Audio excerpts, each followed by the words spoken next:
उत्तर प्रदेश की सरकार हाथरस में जब एकदम घेर ली गई है सब तरफ से, तो सवालों से घिरने के का जो नतीजा उन्होंने निकाला है, जो सोल्यूशन, जो हल निकाला है, वो है षड्यंत्र, अंतरराष्ट्रीय षड्यंत्र। जो भी कुछ भी बोले सरकार के विरुद्ध, तो एक फॉर्मूला है कि एक अंतरराष्ट्रीय प्लॉट, एक अंतरराष्ट्रीय षड्यंत्र या षड्यंत्र सरकार के खिलाफ हो रहा है। मतलब ये षड्यंत्र ना हुआ, आलू हो गया, काट के हर सब्जी में डाल दो, हर चीज में षड्यंत्र हो रहा है।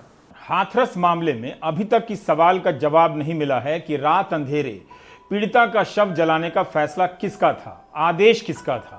हाथरस प्रशासन की तरफ से दो तरह के जवाब आए।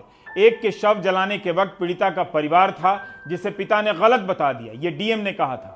दूसरा जवाब आया कि कानून व्यवस्था बनाए रखने के लिए किया गया ऐसा। कानून व्यवस्था के नाम पर विपक्ष को रोकने के लिए भारी संख्या में पुलिस उतार दी गई, नोएडा से लेकर हाथरस तक में। जब विपक्ष को रोकने के लिए इतनी पुलिस है, तो उसी की मदद से दिन के वक्त अंतिम संस्कार क्यों नहीं हो सकता था। जो पुलिस विपक्ष के नेताओं पर लाठियां बरसा सकती थी, गांव में पंचायत की अनुमति दे सकती थी, वह पुलिस एक मां और पिता को अपनी बेटी का शव आखिरी बार के लिए देखने नहीं दे सकी। क्यों? सूबे के additional DG law and order Prashant Kumar कहते हैं कि रेप तो हुआ ही नहीं। कानून नहीं पढ़ा है उन्होंने, लगता है विशाखा गाइडलाइंस भी नहीं पढ़ी हैं। जो सैंपल एकत्रित किए गए थे उसमें किसी तरह का स्पर्म और शुक्राणु नहीं पाया गया है। महिला से कथित बलात्कार के 11 दिन बाद सैंपल लिए गए, जबकि सरकार की गाइडलाइन है 96 घंटे के भीतर सैंपल लेने की। इसलिए यह रिपोर्ट बलात्कार की पुष्टि कर ही नहीं सकती है।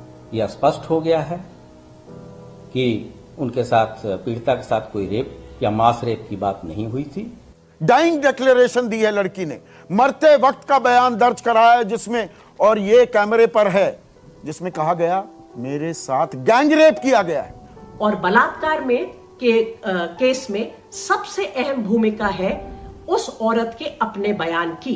अगर वो कहती है ये उसकी मर्जी के बिना था, तो बलात्कार बनता है। क्या पुलिस को यह कानूनी बात पता नहीं है? पुलिस ने बलात्कार की पुष्टि नहीं होने की बात कहने में जल्दबाजी क्यों की, जबकि शव क्यों जलाया गया, इसका कोई तार्किक उत्तर अभी तक नहीं दे सकी है। हमने आपको 29 सितंबर को पुलिस के उस दावे के बारे में बताया कि लड़की की रीढ़ की हड्डी नहीं टूटी थी। इस दावे का मिलान अब पोस्टमार्टम रिपोर्ट से करिए। दिल्ली के सफदरजंग अस्पताल की तरफ से जारी रिपोर्ट में कहा गया कि लड़की की रीढ़ की हड्डी में फ्रैक्चर मिला, गले में भी चोट के निशान हैं और गर्दन में भी फ्रैक्चर था। सवाल सरकार के संस्कार का है और विधायक जी लड़की के संस्कार का सवाल उठा रहे हैं। लड़की का संस्कार कैसा हो, कम से कम ये काम इस देश में जो विश्व गुरु हो चुका है, किसी विधायक से पूछकर मत कीजिएगा। मैं एक विधायक के साथ साथ शिक्षक हूँ। ये घटनाएं संस्कार से ही रुक सकती है, शासन और तलवार से रुकने वाला नहीं। सभी पिता और माता का धर्म है कि अपनी जवान और युवती बेटी को भी एक संस्कारित वातावरण में रहने, चलने और वातावरण में अपना व्यवहार, एक शालीन व्यवहार प्रस्तुत करने का तरीका सीखना चाहिए और सिखाना चाहिए। ऐसे बयान हवा में नहीं दिए जाते हैं। बहुत से लोग ऐसा सोचते हैं, उनके लिए बयान दिए जाते हैं। अब आते हैं नार्को टेस्ट को लेकर। मुख्यमंत्री के ट्वीट में नार्को टेस्ट की बात थी, इसे भी आप हिंदी में समझिए। नार्को टेस्ट का संबंध झूठ से है। अगर कोई झूठ बोल रहा है तो नार्को टेस्ट होगा, जिससे पता चले कि सच क्या है। सभी नेताओं का हो जाना चाहिए फिर तो। नार्को टेस्ट की बात लाकर पीड़िता की यातना और बढ़ा दी गई है। जिस परिवार ने अपनी बेटी का शव तक नहीं देखा, अंतिम संस्कार में शामिल नहीं हो सका, वो अब इस टेस्ट से गुजरेगा कि झूठ तो नहीं बोल रहा। और विक्टिम की फैमिली की नार्को एनालिसिस हो, यह बिल्कुल गैर कानूनी है और असंवैधानिक है। पीड़ित परिवार से फोन छीन लिए गए, प्रेस से मिलने से रोका गया। यह सीधा सीधा SC/ST एक्ट के उद्देश्यों का हनन है। अधिकारियों का तबादला या उनका निलंबन इस मामले में कार्रवाई नहीं है। क्या इसके लिए अधिकारियों पर SC/ST प्रिवेंशन एक्ट लगेगा, जबकि साफ साफ लिखा हुआ है कि लगना चाहिए। फोन भी ले लिया आप लोगों से? फोन भी ले लिया है। पुलिस क्या कहाँ कैसे लगी है? घेराबंदी कर रखी है चारों से, छत पे, गांव में, गली में, सब में। खेत के बगल में था उस वक्त जब हुआ था? बंद करा दिया तुम्हारी इनको, डराया था हमको। फोन है सबके पास? फोन नहीं है, फोन तो छुड़ा लिया है पहले के, किसी को बुला नहीं ले। सबके साथ फोन ले लिया क्या? हाँ सबको। क्या आपकी माँ ने और भाभी ने क्या बोला कि मीडिया को बुला के लाओ? हाँ यूँ कहा था मीडिया को बुला के लेके आओ, हम उनसे बात करेंगे।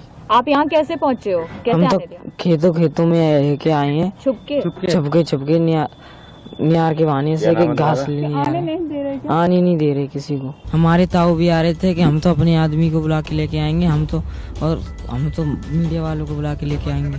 डीएम साहब धमकी दे रहे हैं। उनको धमकी दे रहे हैं, उनको मारा था, उनकी छाती पे लात मारा था, सो उनके दर्द हो रहा है। उनके डीएम साहब ने मारा, उन ताऊ को मारा। हाँ, ताऊ बेहोश हो गई थी। इससे ज्यादा दुर्भाग्य क्या हो सकता है किसी देश का कि औरत की अस्मिता, औरत का शरीर, औरत की जिंदगी, उसकी इज्जत चली जाए ताकि हम सत्ता में बने रहें। इसके लिए सारा ड्रामा। आप ये बताइए कि जो आज हाथरस में हुआ, पूरी दुनिया में शर्म से सिर झुका। एक जमाने में मोदी जी बोलते थे कि ये दिल्ली रेप कैपिटल है, पूरी दुनिया के सामने हम शर्मसार हो रहे हैं। वो भी आपने शायद वो क्लिप चलाई थी एक दिन, मैंने सुनी थी। तो क्या ये शर्मसार करने की बात नहीं है?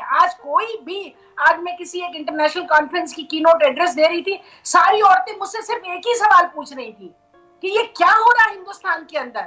प्रतीक्षा बख्शी ने एक लाइन लिखी है कि स्टेट जब फ्रॉड करता है तो उसकी सजा किसी को नहीं मिलती है। राजनीति करना अपराध नहीं है, किसी अपराध पर पर्दा डालना दूसरी तरह की राजनीति है जो अपराध है। इस वीडियो के सामने आने के बाद सवाल तो बनता ही है, मोदी कहाँ है तेरा 56 इंच? कैसा है तू रेजिग्नेशन दे दे, तू हट जा। ठीक है, लेकिन टेंशन मत लीजिए, जब तक व्हाट्सएप में गुड मॉर्निंग भेजने की सुविधा है तब तक आपको कुछ नहीं होगा, मैं गारंटी देता हूं।